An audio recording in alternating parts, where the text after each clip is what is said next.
mga pang-out tayo ng mga Indian ringneck na proven breeder po. Medyo may ilap eh. Itong hen crimino, yung cock po natin is pallid gray. Pallid gray po yan. Ayan. Medyo malikot. Mahirap makakita. Yan, against the light. Ito yung pallid gray tsaka crimino. Ito ho, nag-aanak po ito ng rainbow. Naglalabas po ito ng rainbow tsaka ng pied. Ayan, yung pair na yan, i-out po natin, proven. Mga nakatatlong clutch lang ho yan. Sariwa pa ho yan.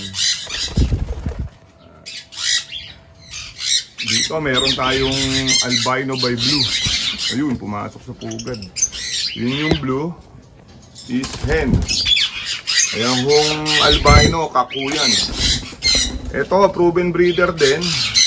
Ito, sure ball ho. Nag-aanak ho ito ng albino. Lamang sa albino inaanak nito. Pakita ho natin. Stop breeding na ngayon eh. Tigil na breeding season. Ayan, ayan yung hen. Medyo matapang yan pag nakatugat. Ayun yung male po, yung albino. Ayan, proven breeder ho yan. Ayan. I-out na ho natin yan as proven breeder. Ayan. Katatapos lang ho ng inakay niya. Ang inanak niya is dalawang albino, dalawang blue. May back to back tayo. Back to back na Lutino Indian ringneck. Sa inyo, medyo mahirap maghabol at malaki ho yung kulungan natin. Mahirap habulin ng video. Yun yung cock.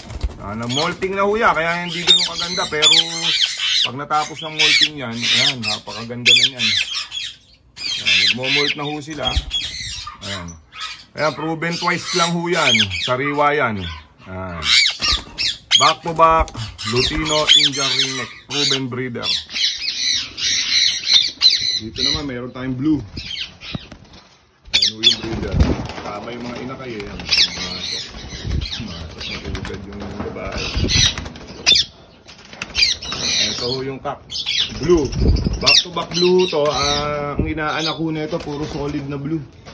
Ayan, tatlo yung anak. Ayan, may anak pangilan dyan. Ito na isa. Ayan pa isa. Mga hilaw pa yung mga inakay. Pasensya na ho, against the light ha. Ito ang proven na to. Proven breeder na. Ayan. Back to back Indian ringneck. Blue Indian ringneck, back to back.